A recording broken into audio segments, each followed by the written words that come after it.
Bonjour à tous les amis, on se retrouve pour le quintet de lundi, donc direction Craon pour l'événement du jour. Donc on est vendredi matin, donc vous allez retrouver comme d'habitude chaque semaine, je le précise, les mêmes résultats que la vidéo de dimanche. Donc présentation de la finale du Trophée Vert, donc en réunion en course 1, départ 13h50. Donc on va reprendre les horaires habituels du PMU, parcours de tenue, 16 partants le plein. Je crois que j'ai pas vu 16 partants depuis que je suis les courses dans la finale du Trophée Vert, si je dis pas de bêtises. 11 en tête, 5 au 25 mètres. Petite statistique à savoir, et je pense qu'elle va être très importante, mais parfois ça veut rien dire. J'ai regardé les 14 dernières finales du tournoi. Un seul grand favori a gagné la finale. C'était Duel du Gers, si je dis pas de bêtises. Donc les 13 autres grands favoris n'ont pas gagné. C'est-à-dire que quand je dis grand favori, c'est le cheval qui part à la cote la plus basse. Donc c'est pour ça qu'en base gagnante, je vais tenter le numéro 2, Olerolov, parce qu'on le touche l'année dernière dans cette même réunion aux objectifs.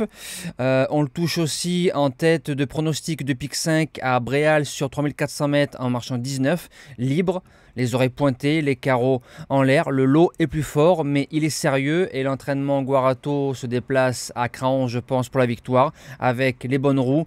Olero peut jouer la win dans cette épreuve. L'opposition, bien évidemment, le numéro 7, Ginkgo du Rossoir, qui partira grand favori à cote de 2 €, 2,50 €. C'est le cheval à battre. Attention, parfois, en fin de parcours, il a un peu des allures un peu heurtées. Maintenant, en classe pure, il est supérieur au numéro 2. Mais il y a quelques points d'interrogation quand même sur lui, mais doit au moins finir dans les 3 de cette épreuve. Premier outsider, le numéro 16, Fine Pearl of Love, c'est la tenante du titre.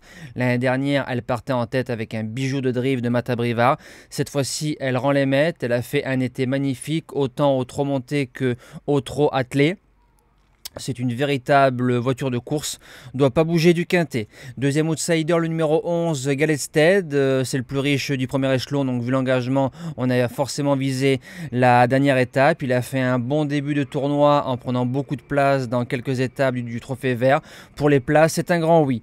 Pour les chances, on commence avec le numéro 14, Godéo, c'est l'objectif, la finale, c'est le maillot jaune. Il rend 25 mètres, il doit enrouler de loin.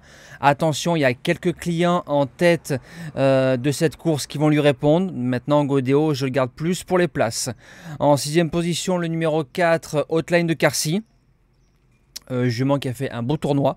Jument qui peut aller devant, qui a de la rate, qui a du courage. Le lot est forcément plus gratiné que par rapport aux autres étapes, mais comme elle met toujours son cœur sur la piste, obligé de la garder en 8 chevaux. En 7e position, le numéro 8, Alicia Bella, c'est une jument qui a de la classe, qui a du talent.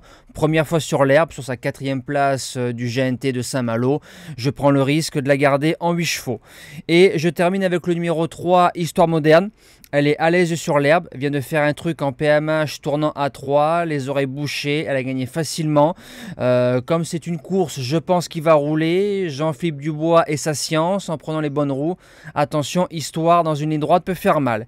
Et en cas de non partant, le numéro 6, El Tigre Sega. Il a encore la moelle, le lot est fort, mais très bon sur l'herbe et je les préfère sur des parcours corde à droite. Donc à Craon, on est à droite. Je me dis qu'il peut créer la surprise à 30 contre 1 et nous, il rentrera en 8e position de la sélection s'il y a un non partant. Moi, je vous dis à demain pour le tout nouveau quintet qui va se disputer sur l'hippodrome d'Auteuil. Donc, c'est la rentrée des classes au niveau des quintets sur la butte Morte-Marthe. Je vous souhaite un bon début de semaine, un bon retour pour ceux qui rattaquent le boulot et bon quintet à tous.